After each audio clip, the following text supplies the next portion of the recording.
I know it's very important to communicate and to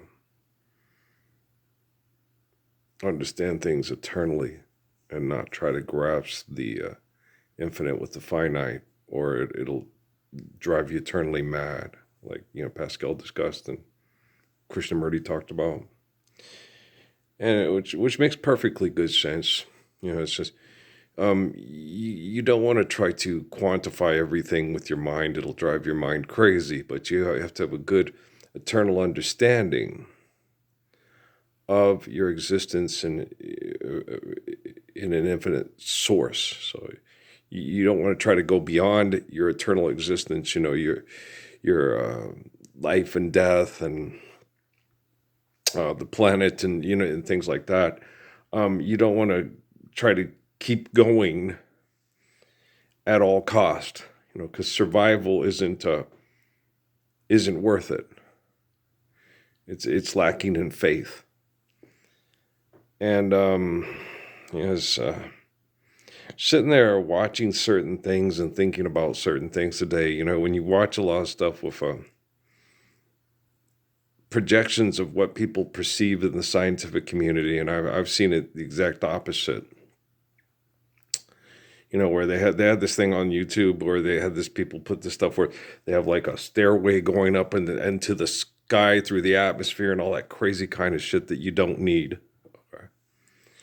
And it's not necessary, and it puts the entire planet at risk because you're doing things because like the Crichton thing with Goldblum's character in Jurassic Park. You're so busy asking yourself if you could, you never ask yourself if you should, like nuclear weapons and crazy shit like that.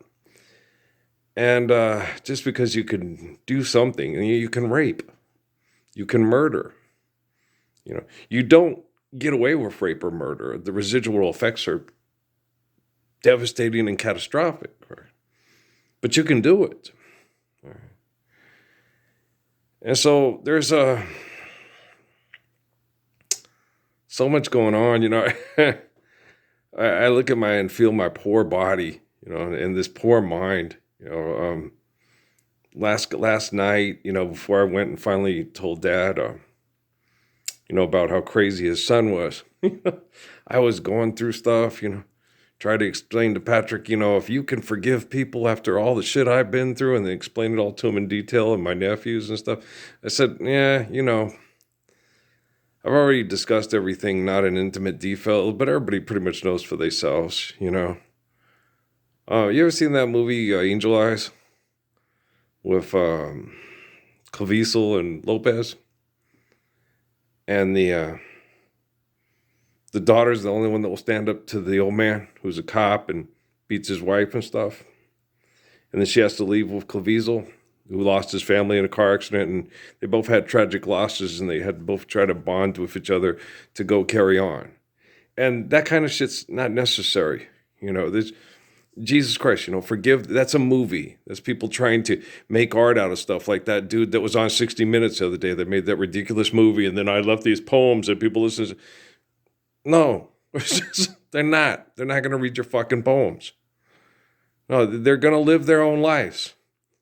Some people might want to read your fucking poems. Some people, no. Hell no, I don't want to read your fucking poems. I'd rather listen to Johnny Rodriguez. They're limericks, but they make you feel a certain time and place. Robin Williams said that, I think somebody said that about Nat King Cole. The way that Nat King Cole, when he sings, he takes you to the, where Ricky Nelson, sinking memories where all I say, I'd rather drive a truck. But, man, a part where there was a perception of romance and that naivete that Tony Williams and Nat King Cole encapsulate, pretend you're happy when you're blue. It isn't very hard to do. Johnny Mathis does a lot too, stuff. And it just, they have that, it takes you to a different time and a different era with naivete that, and I would always tell my family would always talk about with these traditional values and stuff. Yeah, when they Emmett Tilled and strange flute and, and I remember Bob Zinkus had that conversation. This country's so amazing. He's like, me and Steffi, you and Val can go anywhere just about you want.